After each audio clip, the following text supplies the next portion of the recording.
We're back to Crossroads on I24 News. President Trump has renewed his threats to slap tariffs on more than $300 billion worth of Chinese products. The U.S. and China had reached a temporary truce in their trade war last month, delaying these new tariffs.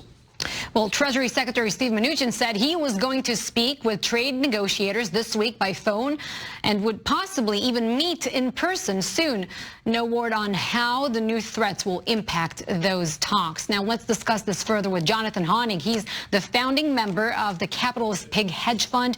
Jonathan, great to have you here on set with us. My pleasure. Thank you. What's really going on in this trade war with China? For a moment there, we thought there was some progress. President Trump met with President Xi just about a month ago in the G20 summit in Japan. Then there was the ceasefire. We thought that means no more tariffs, and now this new threat. Yeah. What does it mean? Well, I'll tell you, over a year ago, and Eric, thank you for having me, by the way, President Trump tweeted famously that trade wars were good and easy to win. You remember that? But it's really been anything but. Now we're going on a year or more in this ongoing trade war. And as you said, although the president promised now that no new tariffs would be enacted, the existing tariffs, and let's not beat around the bush. A tariff is a tax, as Harvard Business Study, recent study, and even Larry Kudlow himself has confirmed. It's a tax that's being paid by American companies, American consumers, and it is having a negative impact on the country and on the economy. Even today, a major rail operator, CSX, is down by about 10%. Why? Because of reduced volumes and reduced trade. So it's a political issue, I know, for the president admitting on Capitol Hill, but it's an economic issue, and it's hurting this economy. And now you have China saying, you know what? It's time for the White House to make up its mind. This is on the heels of the president's comments yesterday.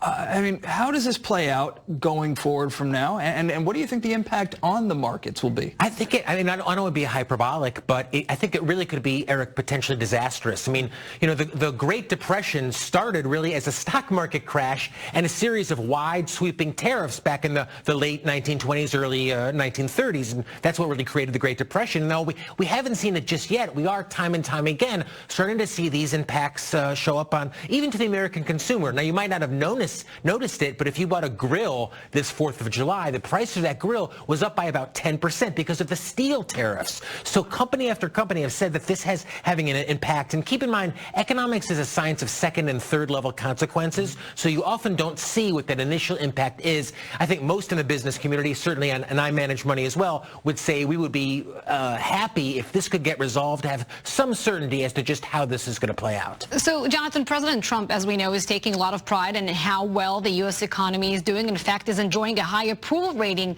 on the economy of about 55%.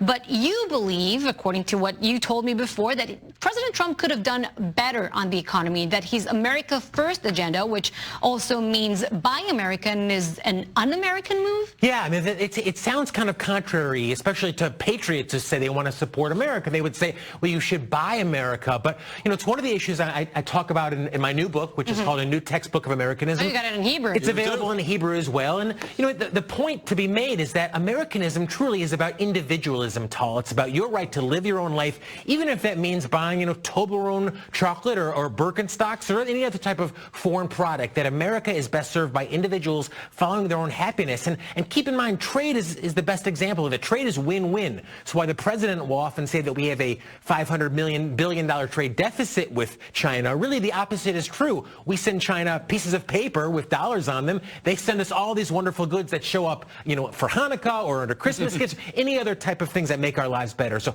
trade is win-win, and that's just one of the ideas we talk about in the book. All right, so listen, you just spoke about win-win. Are we facing a lose-lose right now with what's going on in Congress when it comes to raising the debt ceiling? Because right now there's a whole lot at stake. The U.S. can't risk a debt default. I mean, this has the potential, if they can't move past, I guess, a lot of the partisan bickering right now and focus on something that's this important of really having a negative impact on the economy. Yeah, you were talking about the importance of fiscal conservatism. Why are the fiscal conservatives not talking about it? This used to be one of the real central planks of the right, the so-called conservatives, kind of strict fiscal conservatism. And, certainly during the Obama years, they talked about that quite a bit. And to their credit, held Obama's feet to the fire when it came to spending. In my opinion, that's one of the reasons we were able to recover from that global financial crisis. But today's conservatives, President Trump ran on cutting the deficit and eliminating the debt. We're moving in just the opposite direction. $70 trillion debt load. Are we running out of time? Well, we are not running out of time as long as the U.S. maintains its status of having the world's major reserve currency. That's buying us a lot of time because we're able to keep spending and consuming. But, you know, what's on the horizon for many, even many on the right now, certainly those on the left, is trillions of dollars of infrastructure spending. So my worry is not necessarily that life in America is going to collapse, but we could be facing something not dissimilar to what has been experienced in Japan over the last 20 or 30 years. Slowing economy, persistent low employment, and high government debt makes for a very moribund economy. That's a fear that I really fear moving forward that we could be facing.